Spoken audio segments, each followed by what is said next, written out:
Hi, this is Chris Grainger and we're back at the Schumacher factory to talk about the setup changes on the Mi4 LP.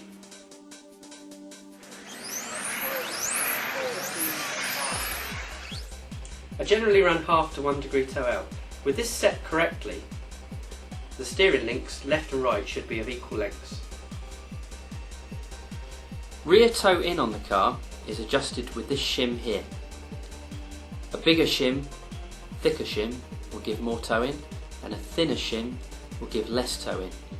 Generally, more rear toe in makes the car more stable, more traction, slightly less steering at high speed, and less rear toe, more steering at high speed, little less stable.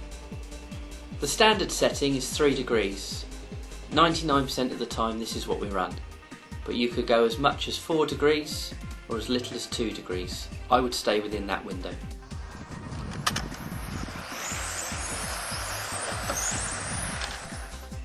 Camber has quite an effect on the car.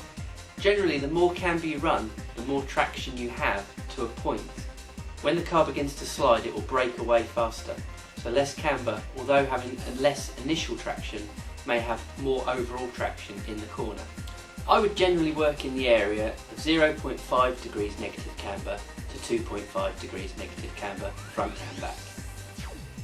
Setting the rear camber on the car, I like to use these setup gauges. I'm not overly keen on using the handheld ones up against a wheel. Doesn't really matter what manufacturer wheel you use, they're not completely round. So by rolling the car forward and backwards, the camber will change. But with this, you know it should be fairly accurate. The top camber link is used to adjust the camber. Using the turnbuckle wrench, a longer link is less camber, and a shorter link is more camber. I generally start with 2 degrees of camber. Now we're going to talk about anti-roll bars. The clue's in the name, they stop the roll of the car, anti-roll bar. On the anti-roll bars, we have one on the front and one on the rear. This is the rear one. It's a slightly different shape on the rear, slightly wider. There's 3 options for both. There's a 1.2mm bar, a 1.4mm bar and a 1.6mm bar for the front and the back. Generally, if you stiffen the roll bar on the rear, there will be less weight transfer to the front entering the corner, so it will be more stable going into the corner but have less traction coming out of the corner. On the front, if you stiffen the roll bar, so put a thicker roll bar, the car will be more aggressive going into the corner but maybe wash wide mid and exit, losing traction. General rule of thumb is to have one roll bar apart on this car, so 1.2 on the rear, 1.4 on the front.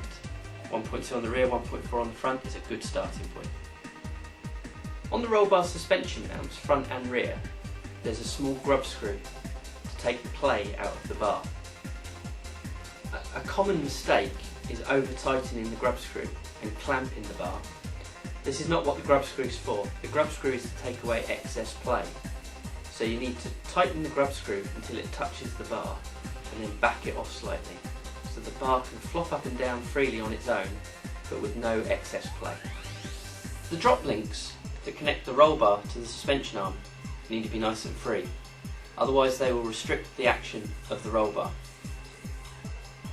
Like the other ball joints on the tie rods on the car, a pair of pliers squeezing either side of the ball will free things up. Just make sure it rocks nice and freely.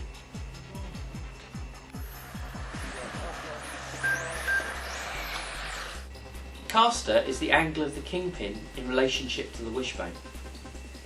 It's changed on the Mi4 LP by using different caster blocks. There's 3 options, a 2 degree, a 4 degree and a 6 degree. The 2 degree will make the car sharp around neutral but maybe understeer exiting the corner. The 6 degree will do the opposite. We generally run the 4 degree as it's in the middle.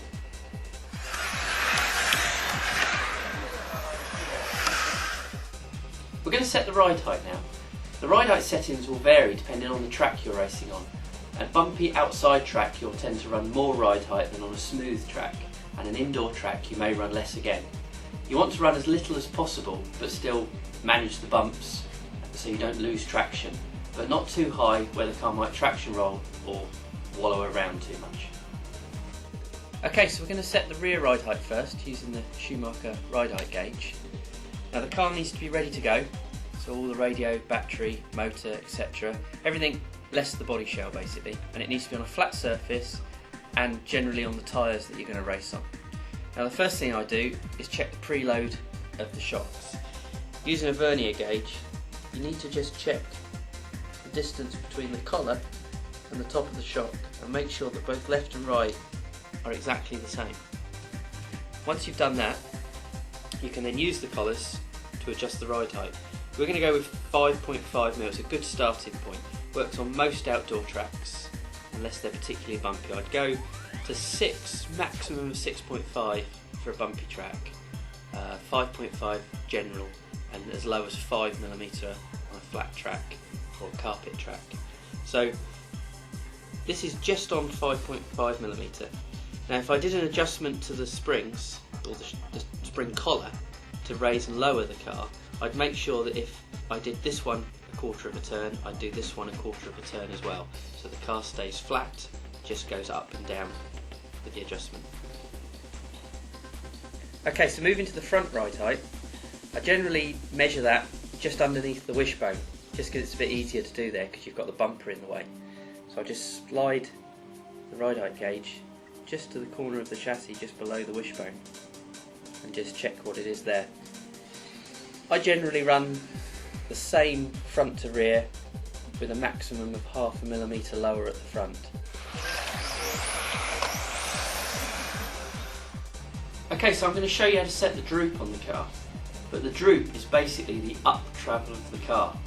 So the car's sitting at ride height, 5.5mm say, it's how far the car moves up before the wheels leave the ground.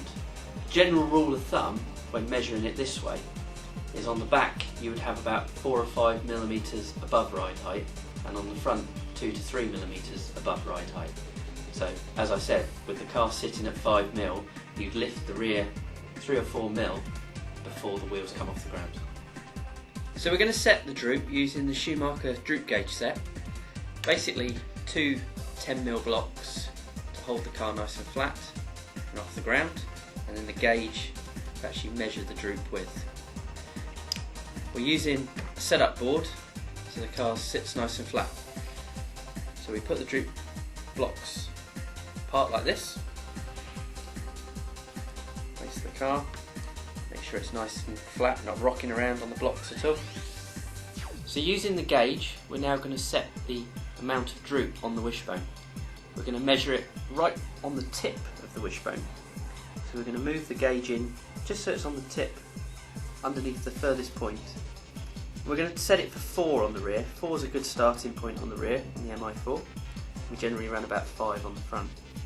So you can see there's just a small amount of play between the tip of the wishbone and the number 4. Now this 4 doesn't relate to the amount of up travel you get.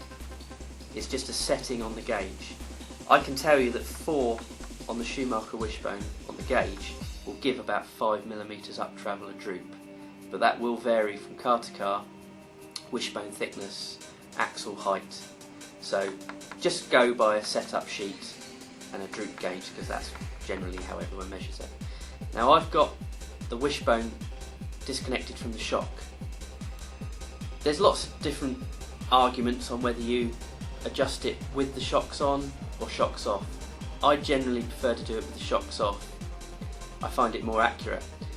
If you don't have the preload perfectly set, then it's going to push the wishbone down slightly and give a false reading. You can do it with the shocks on, but just bear in mind that the measurement will be different. So 4mm with the shocks off, maybe say 3.5 with the shocks on. Moving around to the front, we're going to set this at 5 as a starting point. Again, using the very tip of the wishbone. The front tip of the wishbone is where I measure mine. Again with the shock disconnected. And remember, if you see a setup sheet of mine saying 4 and 5 droop, it will be measured with the shocks off.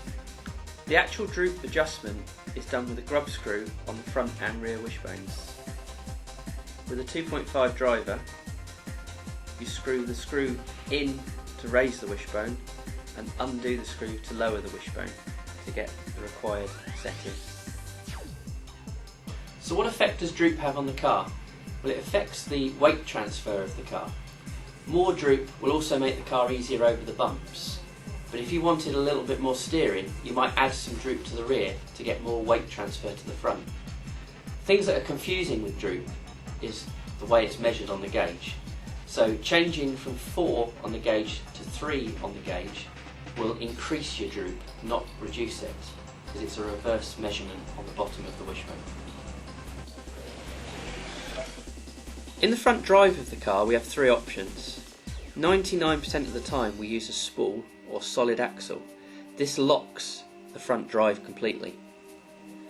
There is an option of running a diff in the front, so the same as you have in the rear, a differential. This will make the car much easier to drive, but always understeer exiting the corner and give a much slower lap time. The last option is a one-way. We haven't run a one-way in touring car for many years due to the speed now. With a one-way, braking is very difficult as you only have rear wheel braking. So with the current speeds of the car, a spool is the way to go.